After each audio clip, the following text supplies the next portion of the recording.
Hi friends, ഞാനിപ്പോൾ ഉള്ളത് കാസർഗോഡ് ജില്ലയിൽ ചൂരി എന്ന് പറഞ്ഞ സ്ഥലത്താണ്. നമ്മൾ ഏകദേശം ഒരു വർഷം മുമ്പ് ഇവിടെ വന്നിട്ടുണ്ട്. ഹനാൻ എന്ന് പറഞ്ഞ മോളുടെ കല്യാണ ആവശ്യത്തിന്. പക്ഷേ ആ കല്യാണ വീഡിയോ ചെയ്തെങ്കിലും കല്യാണം ഇതുവരെ റെഡി ആയിട്ടില്ല. നമുക്ക് എല്ലാവർക്കും കൂടി എത്രയും പെട്ടെന്ന് ഹനാൻ്റെ കല്യാണം നടത്തണം കേട്ടോ. അതിനാണ് നമ്മൾ രണ്ടാമതും വന്നത്. ഹനാന് 2 കണ്ണുകൾക്കും കാഴ്ചശക്തിയില്ല. ഹനാൻ്റെ ബ്രദറിനും കാഴ്ച ബുദ്ധിമുട്ടാണ്. പക്ഷേ ബ്രദറിൻ്റെ വിവാഹമൊക്കെ കഴിഞ്ഞു. ഹൈസ്കൂൾ ടീച്ചറാണ് കേട്ടോ ഹനാൻ. ബ്രദറും മാഷാണ്. അപ്പോൾ ഇനി നമുക്ക് വൈകാനുള്ള സമയമില്ല. ഒരു വർഷമായിട്ടും കല്യാണാലോചനകളൊക്കെ പറ്റിയത് വന്നില്ല എന്ന് പറഞ്ഞാൽ ഭയങ്കര വിഷമമുണ്ട്. എന്തുകൊണ്ടാണ് കാഴ്ച പരിമിതിയുള്ള ആളുകളെ സ്വീകരിക്കാൻ ആരും മുമ്പോട്ട് വരാത്തതെന്ന് ഞാൻ ഒരുപാട് ചിന്തിക്കാറുണ്ട്. ഡിഫറെൻ്റ് ലേബിൾഡായ മറ്റ് പല ബുദ്ധിമുട്ടുള്ള കുട്ടികളുടെ വീഡിയോ നമ്മൾ ഇടുമ്പോൾ പെട്ടെന്ന് കല്യാണം റെഡിയാകും. പക്ഷേ കാഴ്ച പരിമിതിയുള്ള കുട്ടികളാകുമ്പോൾ എന്തുകൊണ്ടാണ് നിങ്ങൾ വരാത്തത്? ഞങ്ങളോട് പറയട്ടെ, കാഴ്ച പരിമിതിയുള്ള ഒരാളെ വിവാഹം ചെയ്താൽ നിങ്ങൾക്ക് യാതൊരുവിധ ബുദ്ധിമുട്ടും ഉണ്ടാവില്ല. അതിന് എനിക്കത് പറയാൻ പറ്റും. കാരണം എൻ്റെ വൈഫ് കാഴ്ചയില്ലാത്ത ആളാണ്. അപ്പോൾ എനിക്ക് എൻ്റെ ജീവിതത്തിൽ യാതൊരു ബുദ്ധിമുട്ടും അതുകൊണ്ട് വന്നിട്ടില്ല. അവളെല്ലാം ചെയ്യും. അവൾക്ക് പറ്റാത്ത നമ്മളും ചെയ്തു കൊടുക്കുക. എന്തുകൊണ്ടാണ് പിന്നെ നിങ്ങൾ ഇങ്ങനെ മടിക്കുന്നത് എന്നുള്ളതാണ്. ഇപ്പോൾ വേറൊരു ബുദ്ധിമുട്ടുള്ള ഒരാളെ വിവാഹം ചെയ്യാൻ എങ്ങനെയാണോ നിങ്ങൾ മുമ്പോട്ട് വരുന്നത്, അതേപോലെ തന്നെ കാഴ്ച പരിമിതിയുള്ള മക്കളെ വിവാഹം ചെയ്യാനും മുമ്പോട്ട് വരണം. തീർച്ചയായിട്ടും നിങ്ങൾ മുമ്പോട്ട് വരണം എന്ന് ഒരിക്കൽ കൂടെ എല്ലാവരോടും ഒന്ന് റിക്വസ്റ്റ് ചെയ്യട്ടെ. അപ്പോൾ നമുക്കിന്നാൽ കൂടുതൽ വിശേഷങ്ങൾ അവരോട് തന്നെ ചോദിക്കാം. അവരോട് കൂടുതൽ കാര്യങ്ങളൊക്കെ ചോദിച്ച് അറിയേണ്ടതുണ്ട്. വീഡിയോ എടുത്തതിന് ശേഷം എന്തെങ്കിലും ബുദ്ധിമുട്ട് കാര്യം വന്നോ, എന്തുകൊണ്ടാണ് വൈകിയോ ഒക്കെ നമുക്ക് ചോദിച്ചറിയണം. നിങ്ങളെല്ലാവരും മാക്സിമം വീഡിയോ ഷെയർ ചെയ്യുക. ഇതാണ് കേട്ടോ ഹനാൻ്റെ വീട്. അസ്സലാമു അലൈക്കും. എന്തൊക്കെയാ വിശേഷങ്ങൾ? ഒരു വർഷമായില്ലേ കണ്ടിട്ട്? ഹനാനെ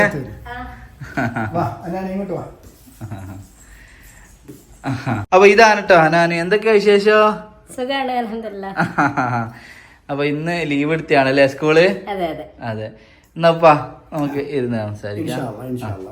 ഹനാനെ, കഴിഞ്ഞ പ്രാവശ്യം നമ്മളൊരു വീഡിയോ എടുത്തെങ്കിലോ ഇത് മാത്രമായിട്ട് കാണുന്നവരും ആദ്യമായിട്ട് കാണുന്നവരും ഒക്കെ ഉണ്ടാവും. അപ്പൊ ഇതൊരു പുതിയ വീഡിയോ പോലെ തന്നെ നമുക്ക് കാര്യങ്ങളൊക്കെ സംസാരിക്കാം. അപ്പൊ ഹനാന് ജന്മന കാഴ്ച ബുദ്ധിമുട്ടുള്ളതാണോ? ജന്മന ബുദ്ധിമുട്ടാണ്. ബ്രദറിനും അല്ലേ?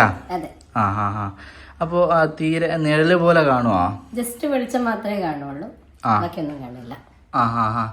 അപ്പോ ഹൈസ്കൂൾ ടീച്ചറാണ് അല്ലേ?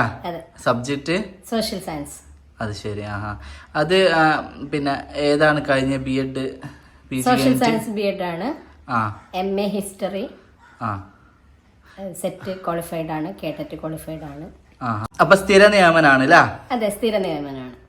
ഇപ്പൊ നിങ്ങൾക്ക് 2 മക്കളാണല്ലേ ഉള്ള? 2 മക്കളാണ്, ഒരു ആൺകുട്ടി ഒരു പെൺകുട്ടി. നിങ്ങൾ എന്താ ചെയ്യുന്നേ? ഞാനിവിടെ എനിക്ക് ഷോപ്പുണ്ട്. റെഡിമെയ്ഡ് ഷോപ്പാ അല്ലേ? ഷോപ്പുണ്ട്. അതെ. ആദ്യം ഗൾഫിലായിരുന്നോ? ആദ്യം ഗൾഫിലായിരുന്നു, ദുബായിലായിരുന്നു. സെറ്റിൽഡ് ആയിട്ട് നാട്ടിൽ സെറ്റിൽഡ് ആയിട്ട് കുറെ സെറ്റിൽഡ് ആണ്. കഴിഞ്ഞ 2 വർഷമായിട്ട് നാട്ടിൽ സെറ്റിൽഡ് ആണ്. നമ്മളിപ്പോ വീഡിയോ എടുത്തിട്ട് ഏകദേശം ഒരു വർഷമായല്ലോ അല്ലേ? മറ്റേ വീഡിയോ എടുത്തിട്ട്. അപ്പൊ അങ്ങ് കോളുകളൊന്നും വന്നില്ലേനോ? എന്താ പറ്റിയത്? കോളുകൾ വന്നിരുന്നു, ഞങ്ങൾക്ക് പറ്റിയ ഒരാളെ കിട്ടിയിട്ടില്ല എന്ന് വേണം പറയാൻ. കോളുകൾ ഒരുപാട് വന്നിരുന്നു.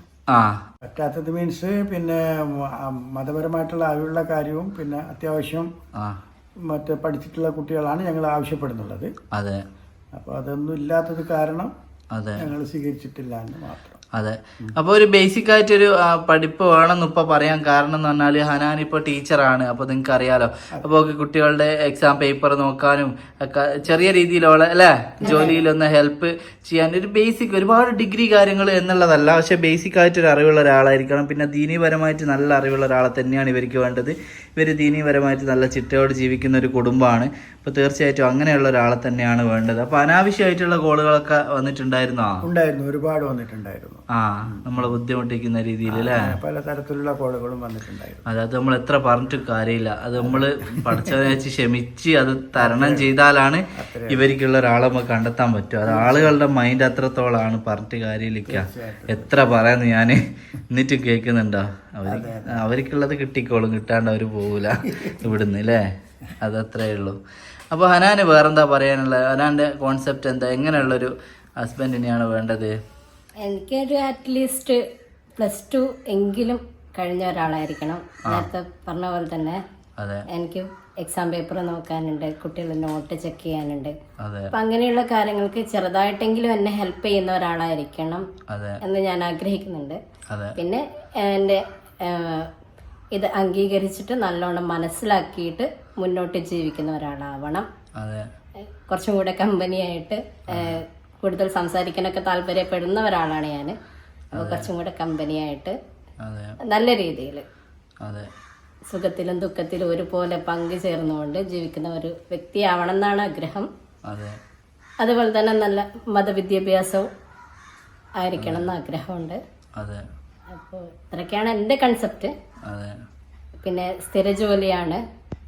അപ്പോൾ ജോലി മസ്റ്റ്, ജോലിക്ക് പോവാന്നുള്ളത് എൻ്റെ ഒരു നിർബന്ധമുള്ള കാര്യമാണ്. തീർച്ചയായും, കാരണം അത്രയും കഷ്ടപ്പെട്ട് പഠിച്ച് ആ ഒരു പൊസിഷനിൽ എത്തിയതാണ്. അപ്പോൾ ആ ജോലി നമുക്ക് അങ്ങനെ ഉപേക്ഷിക്കാനും അതിന് പോവാതിരിക്കാനൊന്നും കഴിയില്ല. തീർച്ചയായിട്ടും അതെന്തായാലും പോകണം. അപ്പോൾ നമുക്ക് അങ്ങനെ ആകുമ്പോൾ ഇങ്ങോട്ട് വന്ന് നിൽക്കുന്ന ഒരാളെയാണോ വേണ്ടത്, അല്ലെങ്കിൽ കല്യാണം കഴിച്ചാൽ നല്ലത് അതാണ്? അല്ലേ പറഞ്ഞോളൂ. എന്താ രണ്ടായാലും പ്രശ്നമില്ല. കാസർഗോഡ് ജോലി ആയതുകൊണ്ട് രണ്ടായാലും പ്രശ്നമില്ല. വളരെ ദൂരമാകുമ്പോ പിന്നെ പോയി നിൽക്കാൻ പറ്റില്ലല്ലോ ജോലി ഇവിടെ ആകുമ്പോ. തീർച്ചയായും. അപ്പൊ നിങ്ങൾക്ക് ദൂരം നോക്കുന്നുണ്ടോ? ദൂരം പ്രശ്നമുണ്ടോ? ഒരു മലബാർ ജില്ലയാണെങ്കിൽ കുഴപ്പമില്ല. മലപ്പുറം, വയനാട്, കോഴിക്കോട്, കണ്ണൂര് ആ ഒരു റേഞ്ചിലാണെങ്കിൽ മാക്സിമം എറണാകുളം വരെ പോവാം. അതിനപ്പുറത്തേക്ക് വേണ്ടെന്നാണ് എൻ്റെ അഭിപ്രായം. തീർച്ചയായും മാക്സിമം ആ ഒരു ഏരിയൻ്റെ ഉള്ളിലാണ് നമുക്ക് വേണ്ടത്. കാരണം അവളുടെ പിന്നെ ജോലി കാര്യങ്ങളൊക്കെ ഇവിടെയും ആണ്. അപ്പോൾ അധിക ദൂരമാകുമ്പോൾ ഒക്കെ നമുക്ക് ബുദ്ധിമുട്ടുമാണ് അല്ലേ? അതെ, പോയി വരാനും ഒക്കെ ഉപ്പയും ഉമ്മയും തന്നെയാണുള്ളത്. പിന്നെ ബ്രദറിന് കാഴ്ച ബുദ്ധിമുട്ടൊക്കെ ഉള്ളതാണ്. അപ്പോൾ അവളെ വിസിറ്റ് ചെയ്യാനും കാര്യത്തിനൊക്കെ ഒരു ബുദ്ധിമുട്ടുകളുണ്ട്. അത് മനസ്സിലാക്കിയിട്ട് മാത്രം നമുക്ക് അടുത്തുള്ള ജില്ല ഏറ്റവും നല്ലത് നമ്മളെ കാസർഗോഡ്, കണ്ണൂർ ഏരിയ എന്നൊക്കെ വന്നാൽ അത്രയും സന്തോഷമാണ് അല്ലേ? കോഴിക്കോട് നമ്മൾ അടുത്തടുത്തുള്ളതാണെങ്കിൽ പിന്നെ ഒരു രക്ഷയില്ലെങ്കിൽ മാത്രം നോക്കിയിട്ട് ചെയ്യാം. അപ്പോൾ അനാവശ്യമായിട്ട് ആരും ഇങ്ങനെ വിളിച്ച് ബുദ്ധിമുട്ടിപ്പിക്കരുത്. ഇതിൽ ഓരോ വീഡിയോയിലും ഓരോ കാര്യങ്ങളും വ്യക്തമായിട്ട് പറയുന്നത് അവരുടെ ഇഷ്ടത്തിനനുസരിച്ചുള്ള ഒരാളെ കണ്ടെത്താണ്, ആരെങ്കിലും കല്യാണം കഴിക്കാൻ വേണ്ടിയിട്ടല്ല. അതുകൊണ്ട് തന്നെ തീർച്ചയായിട്ടും നിങ്ങൾ ആരും അനാവശ്യമായിട്ട് വിളിക്കരുത്. ഇപ്പം എത്ര വയസ്സായിക്കാ അനാന്? മോൾക്ക് 30 വയസ്സാണ്. 30 അല്ലേ? സ്റ്റാർട്ടിംഗ് ആണ്. അപ്പോൾ നമുക്കൊരു എത്ര വയസ്സ് വരെയുള്ള ആലോചനകൾ പറ്റുമോ? ഒരു 40ന്റെ അകത്തുള്ള ആള്. 40 വയസ്സിന്റെ ഉള്ളിൽ അല്ലേ? അപ്പോൾ 40 വയസ്സിന്റെ ഉള്ളിൽ എന്ന് പറയുമ്പോൾ ആദ്യ വിവാഹം ചുരുക്കമായിരിക്കുമോ? ഭാര്യ മരിച്ചത് അല്ലെങ്കിൽ ഡിവോഴ്സ് ആയതോ ആയ ആളുകളിൽ നിന്നുള്ള ആലോചന നമ്മൾ നോക്കുവോ? നമ്മൾക്ക് നോക്കാം. ബാധ്യതകളൊന്നും ഇല്ലെങ്കിൽ നമ്മൾക്ക് നോക്കാം, പ്രശ്നങ്ങളൊന്നും. ഇനിയിപ്പോൾ ആദ്യ വിവാഹമാണെങ്കിൽ അത്രയും സന്തോഷം. അത് ഇനിയിപ്പോൾ ജസ്റ്റ് അവളുടെ വയസ്സിനെക്കാട്ടൊരു 31, 32 അങ്ങനെ ആണെങ്കിൽ ഒന്നും കുഴപ്പമില്ല. അത് വരുന്ന ആൾക്ക് ആ അക്സെപ്റ്റബിൾ ആണെങ്കിൽ മാക്സിമം 40 വരെയാണ് പറഞ്ഞത്. അതിൻ്റെ ഉള്ളിലുള്ള ഏത് വയസ്സാണെങ്കിലും നമുക്ക് കുഴപ്പമില്ല. ബാധ്യതകളില്ലാത്ത, ഭാര്യ മരിച്ചതോ ഡിവോഴ്സ് ആയതൊക്കെ ആണെങ്കിലും അതിൻ്റെ ഡിവോഴ്സ് പേപ്പർ കാര്യങ്ങളൊക്കെ ഓക്കെ ആണെങ്കിൽ മാത്രം. ഭാര്യ അകന്ന് നിൽക്കുകയാണ്, ഞാൻ ഡിവോഴ്സ് ചെയ്യാൻ വിചാരിച്ച് നിൽക്കുകയാണ്, അതുകൊണ്ട് എന്തായാലും ഒന്ന് അങ്ങനത്തെ രീതി ആവരുത്. അതായത് ഡിവോഴ്സ് പേപ്പർ ക്ലിയർ ആയിരിക്കണം, എങ്കിൽ മാത്രമാണ് അത് ഡിവോഴ്സ് ആയിട്ട് പരിഗണിക്കുള്ളൂ. അല്ലാത്ത വശം അത് വേറെ ഭാര്യനെ വെച്ച് കെട്ടുന്ന പോലെ തന്നെയാണ്. അപ്പോൾ അതിന് ഇവർക്ക് എന്തായാലും താല്പര്യമില്ല. അപ്പോൾ എന്ന് പറഞ്ഞാൽ ഡിവോഴ്സൊക്കെ ക്ലിയറായ അങ്ങനെയുള്ള ആലോചനകളാണ് വേണ്ടത്. തീർച്ചയായിട്ടും അങ്ങനെയുള്ള ഒരാൾ മുമ്പോട്ട് വരട്ടെ. അനാൻ്റെ വിവാഹം ഒരു പ്രാവശ്യം കഴിഞ്ഞിട്ട് അത് ഡിവോഴ്സ് ആയതാണ്. നമ്മൾ വീഡിയോൻ്റെ തുടക്കത്തിൽ പറയേണ്ടതായിരുന്നു. പിന്നെ ഓരോ കാര്യങ്ങൾ പറഞ്ഞ് അതങ്ങനെ അങ്ങ് വിട്ടുപോയതാണ്. അപ്പോൾ അത് ഡിവോഴ്സ് ആയിട്ട് എത്രയായി അനാനെ? ഡിവോഴ്സ് ആയിട്ട് 3 വർഷം കഴിഞ്ഞു. 3 വർഷം കഴിഞ്ഞു അല്ലേ?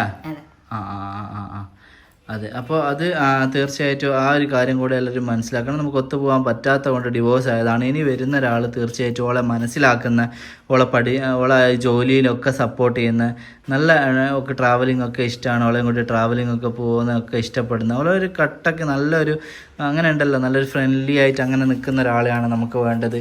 ഈ കാഴ്ച പരിമിതി ഉണ്ട് എന്ന് വിചാരിച്ചിട്ട് ഒക്കെ വേറെ ഈ കുക്കിങ് ഒക്കെ അറിയില്ല ഞാനേ? കുക്കിങ് കാര്യങ്ങളൊക്കെ അറിയാം. അവൾ ഭയങ്കര സ്മാർട്ടാണ്, എല്ലാ കാര്യങ്ങളും പെട്ടെന്ന് പഠിച്ചെടുത്ത് അങ്ങനെയുള്ളൊരു മൈൻഡാണ്. അപ്പോൾ അതൊക്കെ മനസ്സിലാക്കുന്ന ഒരാളായിരിക്കണം നിങ്ങൾ. ഈ കാഴ്ച പരിമിതിയുള്ള ഒരാളെ കല്യാണം കഴിച്ചാൽ ഞങ്ങൾക്ക് ഒരുപാട് കാര്യങ്ങൾ നടക്കൂല, ഞങ്ങൾ ഭയങ്കര ബുദ്ധിമുട്ടി പോകുന്നൊന്നും ഒരിക്കലും വിചാരിക്കരുത് കേട്ടോ. അങ്ങനെയൊന്നും അല്ല. നിങ്ങൾ ധൈര്യമായിട്ട്, ഇപ്പോൾ ഒരുപാട് നമ്മളെ നാട്ടിൽ വിവാഹമൊക്കെ വൈകുന്ന ചെറുപ്പക്കാരൊക്കെ ഉണ്ട്. പക്ഷേ നിങ്ങളൊന്നുകൂടി ഒന്ന് ആലോചിച്ച് ഇങ്ങനെ കാഴ്ച പരിമിതിയോ ഉള്ളൊരു മക്കളെ വിവാഹം ചെയ്യാന്നുള്ളൊരു തീരുമാനം എടുത്താൽ അതായിരിക്കും നിങ്ങളുടെ ലൈഫിൽ ഏറ്റവും നല്ല തീരുമാനം. പക്ഷേ പൂർണ്ണമായിട്ട് അത് നിങ്ങൾ മനസ്സിലാക്കി വരണം. കുറച്ച് കഴിയുമ്പോൾ വേണ്ടിയിരുന്നില്ല അങ്ങനെ തോന്നുന്ന ആളല്ല നമ്മൾ പറയുന്നത്. ഇവർക്ക് ഒന്നിനും പറ്റായികയൊന്നുമില്ല. ഒരു കൈ നമ്മളൊന്ന് ചേർത്ത് പിടിച്ചാൽ മതി പുറത്തേക്കൊക്കെ പോകുമ്പോൾ, വേറൊരു പ്രശ്നവുമില്ല. അത് എനിക്കത് ധൈര്യമായിട്ട് അങ്ങനെ തന്നെ പറയാം. കാരണം ഞാനത് ചെയ്ത ആളായതുകൊണ്ട് തന്നെ എനിക്കത് പറയാം. ഞാൻ വെറുതെ അങ്ങ് ഡയലോഗ് അടിക്കുന്നതല്ല. അപ്പോൾ അതുകൊണ്ട് തന്നെ തീർച്ചയായിട്ടും നിങ്ങൾക്ക് മുമ്പോട്ട് വരാം, ഒരു വിഷയവും ഇല്ല. അപ്പോൾ എത്രയും നല്ലൊരു ആലോചന തന്നെ ഒക്കെ എത്രയും പെട്ടെന്ന് വരട്ടെ. പിന്നെ ചെറിയ ബുദ്ധിമുട്ടുള്ള ഒരാളെ നമുക്ക് സ്വീകരിക്കാൻ പറ്റുമോ? ചെറിയ രീതിയിലുള്ള ബുദ്ധിമുട്ടുള്ള അപ്പോൾ കാഴ്ച പരിമിതി നമുക്ക് പറ്റുമോ, അല്ലെങ്കിൽ വേറെ ബുദ്ധിമുട്ടുകളാണോ? വേറെ ചെറിയ ബുദ്ധിമുട്ട് ഉള്ളവരാണെങ്കിൽ കുഴപ്പമില്ല. കാഴ്ച പരിമിതിയും കുറച്ച് പാർഷ്യലി ബ്ലൈൻഡ് ഒക്കെ ഉണ്ടാവുമല്ലോ, അതാണെങ്കിലും കുഴപ്പമില്ല. അതെ അതെ തീർച്ചയായിട്ടും. അപ്പോൾ ഏറ്റവും നമുക്ക് സന്തോഷം കാഴ്ചയുള്ള ഒരാൾ തന്നെയാണ്. കാരണം അവളെ അക്കാദമിക്കലായാലും ഡ്രൈവ് ചെയ്തോലിക്ക് രണ്ടുപേർക്കും എവിടെയെങ്കിലും ഒന്ന് പോകണമെങ്കിലും അങ്ങനെ ഒരുപാട് കാര്യങ്ങളുണ്ടല്ലോ. അപ്പോൾ കാഴ്ചയുള്ള ഒരാളെ തന്നെയാണ് നമ്മൾ മാക്സിമം നോക്കുന്നത്. ഇനിയിപ്പോൾ വേറെ ഒരു രക്ഷയില്ലെങ്കിൽ പാർഷ്യലി ബ്ലൈൻഡ് ആയിട്ടുള്ള ഒരാളാണെങ്കിലും നമുക്ക് കുഴപ്പമില്ല. അത് ലാസ്റ്റാണ്. ഫസ്റ്റ് പ്രയോറിറ്റി കാഴ്ചയുള്ള ഒരാൾക്ക് തന്നെയാണ് കേട്ടോ. അപ്പോൾ അത് അങ്ങനെയാണ്. രണ്ടുപേരും കാഴ്ച പരിമിതി ഉണ്ടാകുമ്പോഴുള്ള ബുദ്ധിമുട്ടുകളുണ്ടല്ലോ. അല്ലാത്തവരൊക്കെ അടിപൊളിയായിട്ട് ജീവിക്കുന്നവരുണ്ട് എങ്കിൽ പോലും നമ്മൾ പറഞ്ഞതാണ്. അപ്പോൾ വേറെന്തെങ്കിലും ഉപ്പാക്ക് പറയാനുണ്ടോ? പറയാനൊന്നുമില്ല. ഞങ്ങൾ ഇപ്പം മകൾ പറഞ്ഞതൊക്കെ പറഞ്ഞല്ലോ, അത് തന്നെയാണ് ഞങ്ങൾ ആശിക്കുന്നുള്ളത്. അതെ. അപ്പോൾ ഇൻഷാ അല്ലാഹ് മോള് ടെക്നോളജി കാര്യങ്ങളെല്ലാം കൈകാര്യം ചെയ്യുന്ന ഒരാളാണ്. മൊബൈലിൻ്റെ എല്ലാം ഒക്കെ അറിയാം അവൾക്ക്. അപ്പോൾ യാതൊരു അറിവിന് കുറവോ ബുദ്ധിമുട്ടോ ഒന്നുമില്ല. ബുദ്ധിമുട്ടെന്ന് പറയുന്നത് ആ കാഴ്ച പരിമിതി മാത്രമാണ്. ഇൻഷാ അല്ലാഹ് നല്ലൊരാളെ ഞങ്ങൾ പ്രതീക്ഷിക്കുന്നു, അതിനൊത്തൊരാളെ. അതേ പറയാനുള്ളൂ. അനാൻ എന്തെങ്കിലും പറയാനുണ്ടോ? പഠനത്തെ കുറിച്ച് പറഞ്ഞു. ഞാനിപ്പോൾ ഹൈസ്കൂൾ ടീച്ചറായി. അപ്പോൾ വളരെ സാധാരണ കുട്ടികൾ പഠിക്കുന്ന പോലെ പഠിക്കാൻ പറ്റില്ല എന്ന് എല്ലാവർക്കും അറിയാം. അപ്പോൾ ഉമ്മയായിരുന്നു എന്നെ ഏറ്റവും കൂടുതൽ ഹെൽപ്പ് ചെയ്തത്, സഹായിച്ചത്. വീട്ടിൽ വന്ന് അപ്പോൾ അങ്ങനെ ഓഡിയോ റെക്കോർഡിംഗ് സിസ്റ്റം അങ്ങനെ ഒന്നും ഉണ്ടായിട്ടില്ല. അപ്പോൾ വീട്ടിൽ വന്ന് വായിച്ചു തരികയും ഓരോ പാഠഭാഗങ്ങൾ ഒരിക്കൽ വായിച്ച് റെക്കോർഡ് ചെയ്യാന്ന് വെച്ചാൽ അങ്ങനെയുള്ള ഡിവൈസ് ഒന്നും അപ്പം ഉണ്ടായിട്ടില്ല. ഞാൻ പഠിക്കുന്ന ടൈമിന് ഉണ്ടായിട്ടില്ല.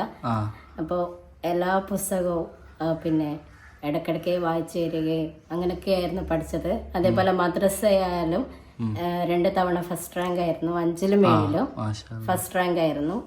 ഈ ഫസ്റ്റ് റാങ്ക് കിട്ടാൻ കാരണം തന്നെ പിന്നെ ഉമ്മയും ബ്രദറും, ഉപ്പ ഗൾഫിലായിരുന്നു, ഉപ്പ സപ്പോർട്ട് ചെയ്തു. പിന്നെ ഉമ്മയും ബ്രദറും ഒക്കെ വായിച്ച് ഓരോ തവണ വായിച്ച് പരീക്ഷന്റെ ഇടവേളയിൽ പോലും വായിച്ച് തന്ന് ആയിരുന്നു പരീക്ഷയ്ക്ക് അയച്ചിരുന്നത്. അപ്പൊ അത്രയും കഷ്ടപ്പെട്ടായിരുന്നു ആ 2 ഫസ്റ്റ് റാങ്കും നേടിയത്. പക്ഷെ അംഗീകരിച്ചിട്ടില്ല എന്നുള്ളതാണ്. അവർ അംഗീകരിച്ചിട്ടില്ല ആദ്യം. പിന്നെ അംഗീകരിച്ച സർട്ടിഫിക്കറ്റ് ഒക്കെ തന്നെങ്കിലും ആദ്യമായിട്ട് 5ന്ന് ഫസ്റ്റ് റാങ്ക് കിട്ടിയപ്പം എന്നെക്കാൾ 1 മാർക്ക് കൂടുതലുള്ള കുട്ടിക്കാണ് റാങ്ക് കൊടുത്തിരുന്നത്.